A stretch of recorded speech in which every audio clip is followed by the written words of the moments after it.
আজকে আমি নিয়ে এসেছি আলু দিয়ে একদম সিম্পল একটা রেসিপি, যেটা খুবই কম সময় তৈরি হয়ে যায় আর বাচ্চা থেকে বড় সবাইকেই ভালো লাগবে।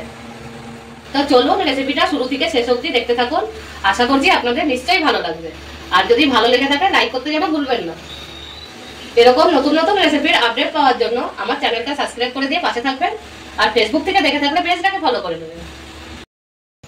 এখানে আমি দুটো কাঁচা আলুর খোসা ছাড়িয়ে নিয়েছি। আমি এখানে একটা আলু ছোট নিয়েছি, একটা বড় নিয়েছি। এবার এই আলু দুটো আমি গ্রেট করে নেব।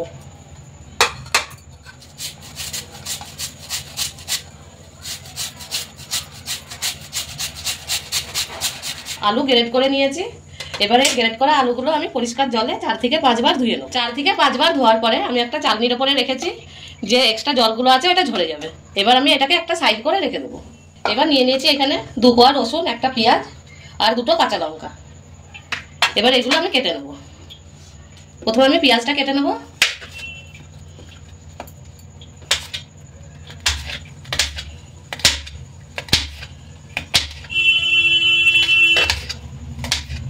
পেঁয়াজ কেটে নিয়েছি। এবার এই পেঁয়াজের পাপড়িগুলো আমি এক একটা ছাড়িয়ে নেব।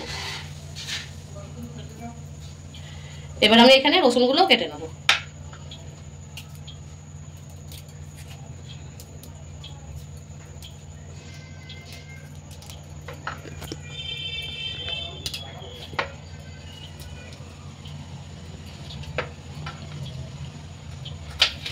রসুনটা এরকম একদম ছোট ছোট করে কাটতে হবে।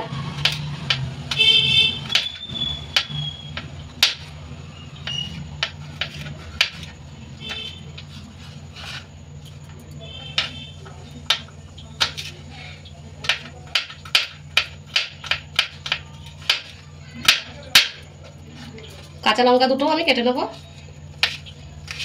কাঁচা লঙ্কাটাও এরকম ছোট ছোট করে কেটে নেব।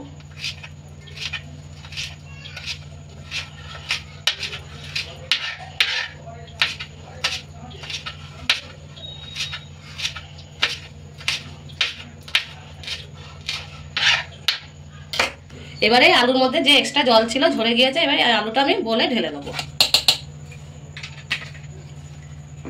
এই আলুর মধ্যে দিয়ে দেবো কর্নফ্লাওয়ার। এখানে 3 থেকে 4 চামচ মতন কর্নফ্লাওয়ার আছে।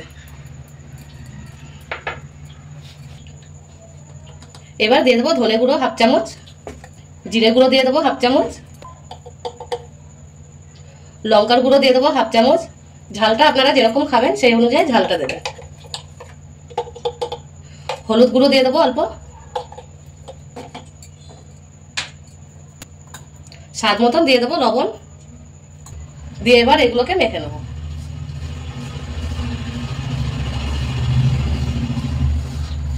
বেশি চেপে চেপে মাখার দরকার নেই, এরকম হালকা হাতে মাখলে এটা হয়ে যাবে। আজকের রেসিপিটা যদি আপনাদের ভালো লেগে থাকে তাহলে লাইক করতে যেন একদম ভুলবেন না, আর একটা কমেন্ট করে জানাবেন। মাখা হয়ে গেছে, এটা এরকম করেই মাখতে হবে। আর 4 চামচ কর্নফ্লাওয়ার দেওয়ার পরে যদি আপনারা দেখেন যে এরকম গোল হচ্ছে না, তাহলে আরো অল্প কর্নফ্লাওয়ার মেশাতে পারেন। এবার আমি গ্যাসে কড়াই বসিয়ে নিয়েছি। কড়াইতে দিয়ে দেবো সাদা তেল। পকোড়াগুলো একটু ডিপ ফ্রাই করবো, তার জন্য তেলটা একটু বেশি লাগবে। তেল গরম হয়ে গেছে। এবার এই পকোড়াগুলো এরকম গোল গোল করে দিয়ে দেবো। এরকমই গোল করে দেবো।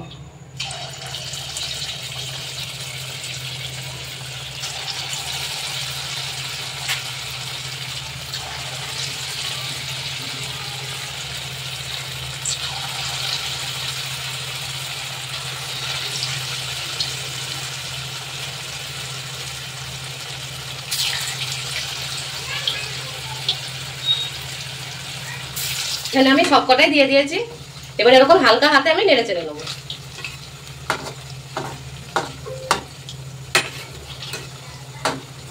তখন এখানে পকোড়াগুলো ভাজা হচ্ছে, আমি এখানে একটা সসের মতন মশলা তৈরি করে নেবো। তার জন্য নিয়ে নিয়েছি আমি এখানে 1 চামচ টক দই। এখানে দিয়ে দেবো 1 চামচ red chilli sauce, green chilli sauce দিয়ে দেবো 1 চামচ, 1 চামচ দিয়ে দেবো টমেটো কেচাপ। দিয়ে এটাকে আমি মিশিয়ে দেবো।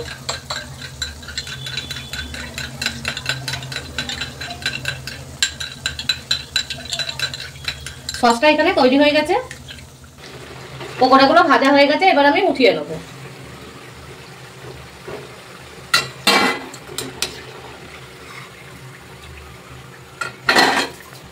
এবার আমি কড়াই থেকে তেলটা একদমই কম করে নেবো।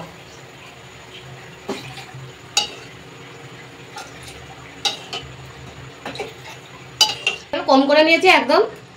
এবার দিয়ে দেবো একটা শুকনো লঙ্কা, রসুন কুচিটা দিয়ে দেবো, দিয়ে একটু ভেজে নেবো।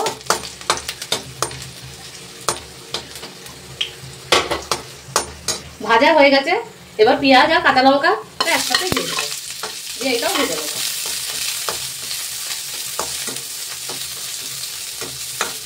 পেঁয়াজ ভাজা হয়ে গেছে, এবার ওই তৈরি করে রাখা সসটা দিয়ে দেবো, দিয়ে মিশিয়ে নেবো। বাটিতে অল্প জল নিয়ে এটাতে দিয়ে দেবো, দিয়ে ভালো করে মিশিয়ে নেবো। অল্প দিয়ে দেবো লবণ, দিয়ে ভেজে রাখা আলুর বলগুলো দিয়ে দেবো, দিয়ে ভালো করে মিশিয়ে দেবো।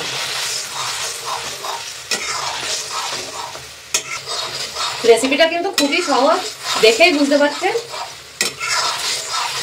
তা আমার চ্যানেলে যদি নতুন হয়ে থাকেন চ্যানেলটা সাবস্ক্রাইব করে দিয়ে পাশে থাকবেন, আর ফেসবুক থেকে দেখে থাকলে পেজটাকে ফলো করে দেবেন।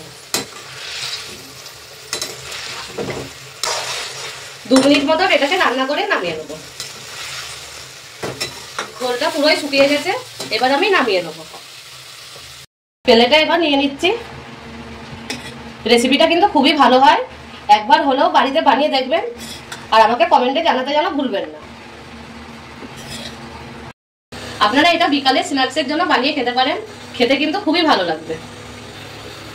তো চলুন আজকের জন্য এই পর্যন্তই, আবার দেখা হচ্ছে আপনাদের সাথে এরকমই নতুন নতুন রেসিপি নিয়ে।